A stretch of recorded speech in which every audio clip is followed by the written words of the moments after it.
Hello बेटा। आज की इस वीडियो में मैं आपको बताने वाला हूँ कूलाम का नियम क्या होता है। तो स्टार्ट करते हैं। तो समझते हैं कि कूलाम ने पहले क्या किया था, फिर उसके बाद में उन्होंने क्या नियम दिया था। तो उन्होंने क्या देखा बेटा, उन्होंने दो स्थिर चार्ज लिए। स्थिर का मतलब रुके हुए आवेश लिए। जैसे मैं कहूँ, मैंने एक आवेश यहाँ ले लिया और एक आवेश यहाँ ले लिया। अब बेटा ये Q1 है, मान लो ये Q2 है, ये आवेश। ठीक है। अच्छा, अब इनके बीच में एक फोर्स लगा। इनके बीच में एक फोर्स लगा, जिसे हम लोग क्या बोलते हैं, वैद्युत बल बोलते हैं। बोलते नहीं बोलते हैं, ठीक है। अब उन्होंने क्या किया, इसकी दूरी को मान लो पहले 1 मीटर थी। कितनी थी बेटा, 1 मीटर थी। ठीक है। अब वो दूरी कर दी उन्होंने दोगुनी। अब वो दूरी कर दी 2 मीटर। मतलब अब यहाँ ये जो Q2 था वो यहाँ रख दिया।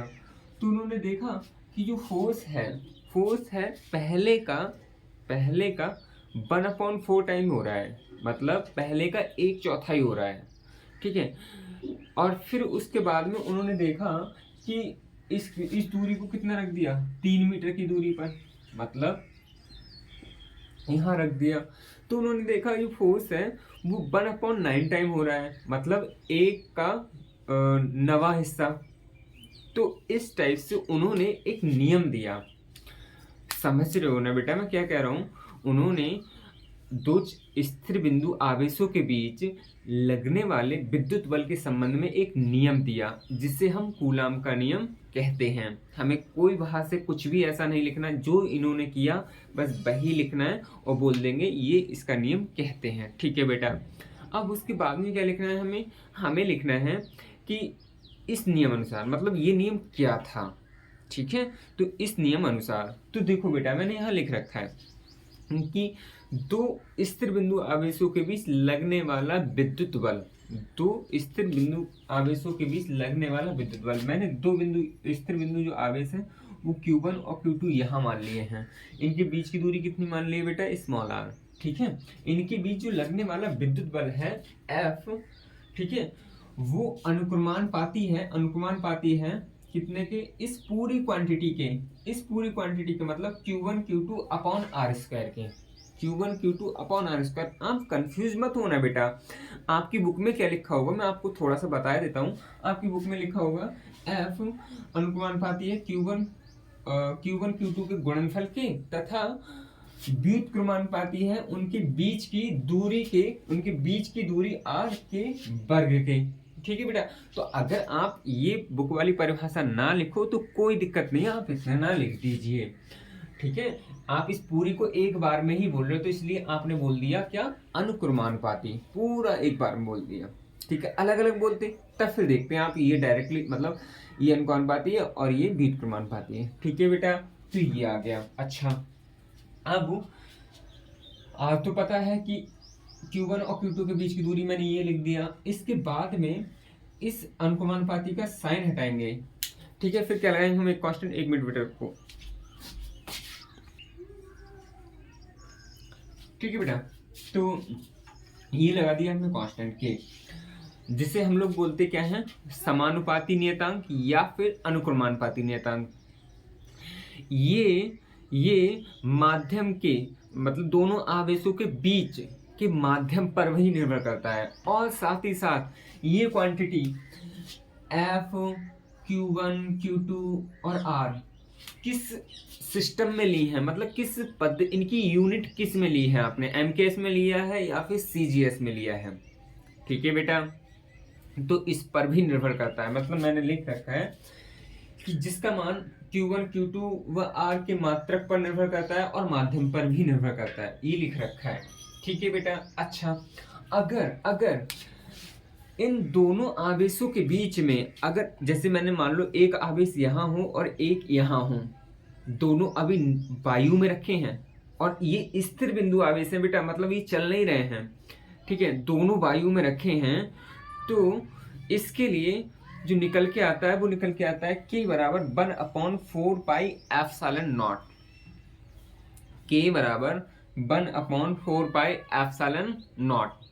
बेटा ये जो एप्सिलॉन, देखो 4 को आप जानते हो नंबर है, पाई को आप जानते हो 22/7, आप एप्सिलॉन नॉट को नहीं जानते हो। उससे हम बोलते हैं निर्वात या फिर वायु की विद्युतशीलता। अच्छा, विद्युतशीलता ये कुछ समझ रहे हो ना बेटा? नहीं समझ रहे हो ना? तो थोड़ा मैं आपको बताने की कोशिश करता हूँ, समझो। आपके दोनों जो आवेश रखे हैं ना, दोनों आवेश रखे हैं, उनके बीच में अभी वायु है या निर्वात है, उसका एबिलिटी, इन दोनों के फोर्स लगने की जो एबिलिटी है ना, उसका अपोज करने की, अपोज का मतलब एक टाइप से विरोध करने का गुण। ठीक है बेटा?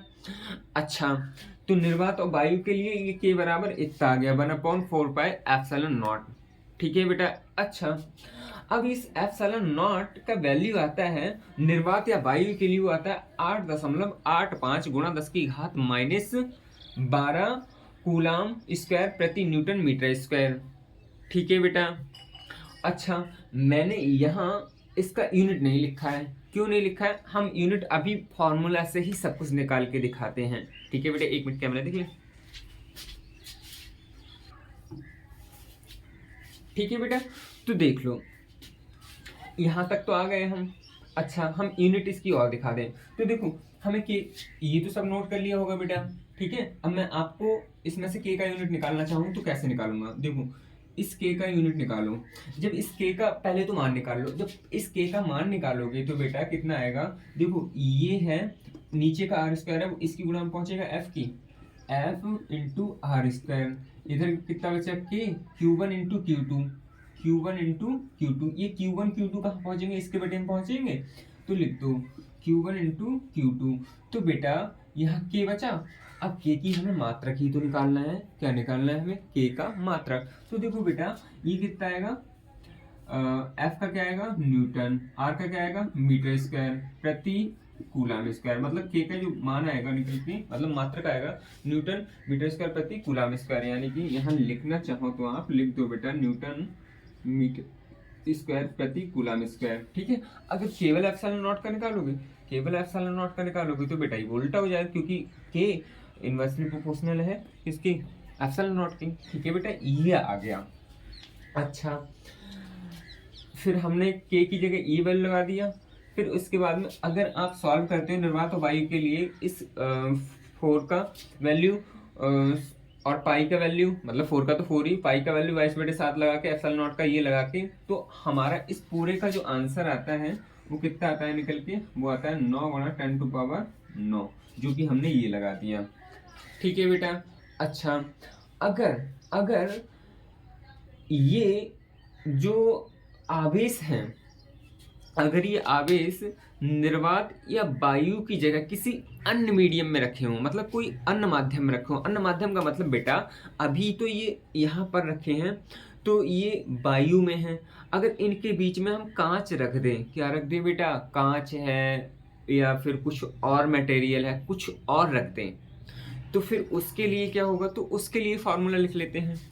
तो किसी अन्य माध्यम के लिए, किसी अन्य माध्यम के लिए जब किसी अन्य माध्यम में रखोगे तो इनके बीच जो फोर्स लगेगा ना, वो भी तो और होगा कुछ। अरे होगा, नहीं होगा? अरे सिंपल समझ लो, अभी इनके बीच में, अभी इनके बीच, सिंपल समझो, एक पति एक पत्नी के बीच में अभी जो, मान लो उनका प्रेम भाव है, ठीक है, वो कुछ है, और उनके बीच में अगर कोई तीसरा आ गया ना, तो वो कम होगा या नहीं होगा? होगा या नहीं होगा? होगा। ठीक है बेटा? कुछ ऐसे ही से समझो। तो इनके बीच में अब जो फोर्स लगेगा वो एफ एम बराबर, हम मान लेते हैं वो एफ एम है। ठीक है?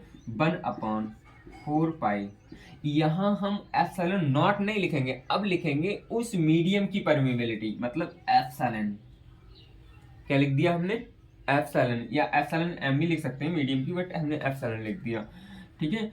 Q1 Q2 बटे आर स्क्वायर। ठीक है बेटा? ये किसी, यहां लिख दे रहे हैं हम, यदि Q1 व Q2 किसी